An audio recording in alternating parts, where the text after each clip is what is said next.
We have been taught, and it is correct, time is gold. We have been taught, and it is right, that time is money. That is why lazy people are reprimanded for wasting their time. Nagsasayang ka lang ng panahon. Nag-aaksaya ka ng oras. Kauulit, time is gold, do not waste time. We became slaves of our schedules. But there is something more important than time.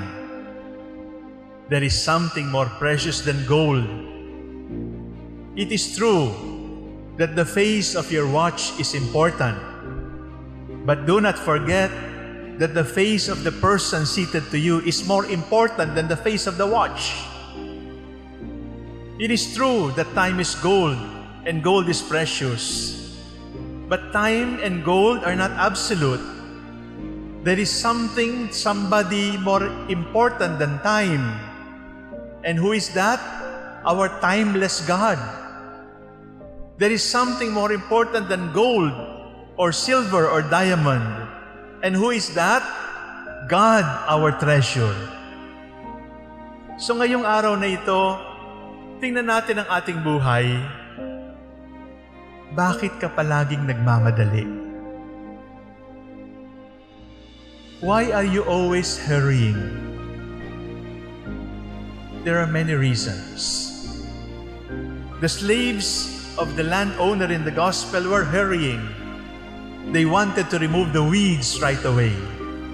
Nagmamadali kasi baka tumubo kasama ng mga trigo.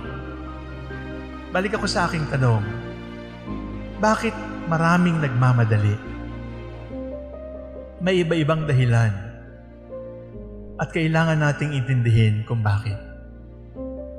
First, many of our countrymen are in a hurry because the suffering is too much.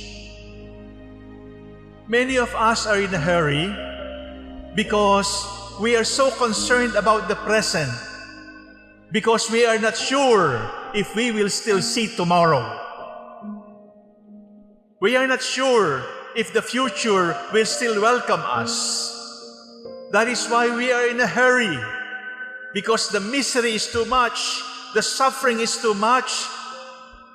And my dear brothers and sisters, when the poor are suffering, please do not judge that the poor have no discipline. No. The poor are suffering, but they are not less disciplined. The poor are suffering and they're in a hurry because they might not see tomorrow anymore. Parang wala nang kinabukasan. Kaya kapag nakakita ng pagkain, nagmamadali. Kapag nakakita ng ayuda, nagmamadali. Kapag nakakita ng tutulong, nagmamadali. At nakikipag-agawan.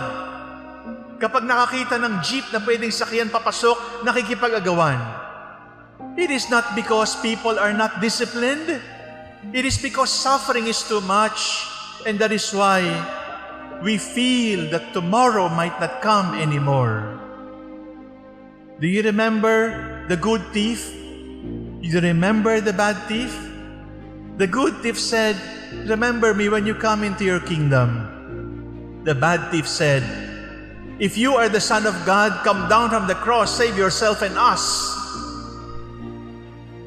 He was suffering. Nailed to the cross, hands and feet. Can you blame him for mocking? It is wrong to mock, but it is understandable because suffering is too much. Do you remember Martha and Mary asking the Lord to heal Lazarus and prevent the death? That is why when the Lord went to Bethany and Lazarus had already died, may konting tampo. Bakit di ka dumating sa tamang panahon? The first reason why we are in a hurry is because there is too much suffering. If you're suffering from sickness in the hospital, di ka ba magmamadaling umuwi? Kung nagugutom ka, nakakita ka ng pagkain, di ka ba magmamadaling kumain? Konting unawa, a little compassion for the sufferings of one another, because that could be a reason why we are in a hurry. And then you're going to ask me, but some people are not suffering. Why are they in a hurry? Iba yun. Ang pangalawang dahilan kung bakit nagmamadali ay sapagkat hindi ka na mahal. If I am always in a hurry with you, it could be because love is gone or love has diminished. Because love and hurrying up are incompatible. Sapagkat ang isang taong nagmamahal ay marunong maghintay kahit habang panahon. Real love is patient. Real love is kind. Real love waits. Saint Paul says, love is patient. If love is patient, love can wait. If love is absent, we become impatient. That is simple. If we are always in a hurry, if we are always rushing, could it be because love is gone or love is diminished, and that is why we no longer enjoy the presence of the loved one? People who love will enjoy timelessness. People who are in love will not look at the face of the watch, because the face of the beloved is sweeter than the face of our wristwatch. It is more pleasing to look at the face of your loved one than to look at the face of the clock. If the face of the clock has become more attractive than the face of your wife or your husband or your parents or your children, it could be because the clock is now more lovable than your husband, than your wife, than your children, than your parents. The second reason why people are in a hurry is because we are lacking in love. And the third reason why people are in a hurry is we do not believe in God anymore. Do you remember hearing, kapag may kasalanan, ko akong Diyos, sasabihin ko sa mga kidlat, tamaan niyo lahat yan, patayin niyo lahat yan. Do you remember those words? Those are godless words. Because if you believe in God, you will understand that God has always been patient with us. If you believe in God, you would understand that God has always been merciful with us. Don't tell me this is politics. This is scriptures. This is the Word of God. God has been waiting for us. And God does not like instant solutions, because God does not rush us. Yes, time is gold, but God is timeless and He's going to wait. Yes, gold is precious, but love is more precious than gold. And those who cannot understand God, God who is patient, God who waits, will become impatient with God.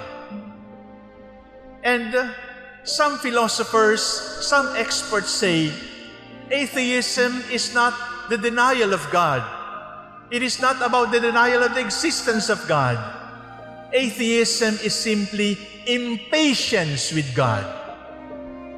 We are impatient with God because we want God to intervene and solve our frustrations and heal all sick people.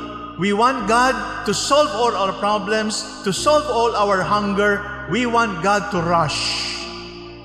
And when God does not answer us according to our time, we say, hindi totoong Diyos yan. Meron akong sariling Diyos.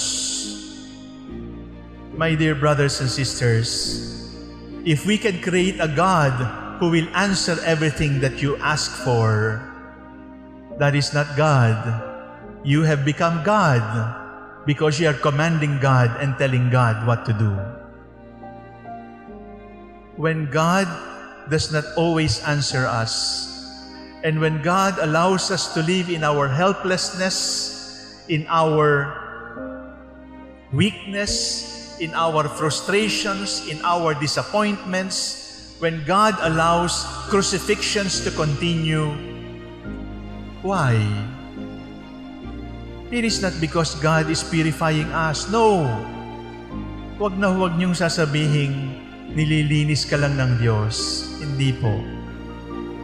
Ang ginagawa lamang ng Diyos ay tinuturo sa iyo ang tamang panahon. Because growth can only come from God, and growth cannot be rushed. Growth has its own rhythm. And the rhythm of growth is the rhythm of God. And when we start to walk the rhythm of God, when we start to walk the rhythm of love, then we will not hurry anymore. We will not be lazy. We will not be complacent.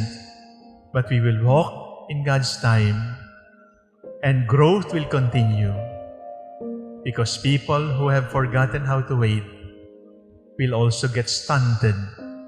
Magiging unano, di na tayo lalaki. Are you still in a hurry because you're suffering too much? Put love into your suffering, and then we can take up the rhythm of the Lord. Are you still in a hurry and impatient with God? Ask God for the grace of patience even with Him.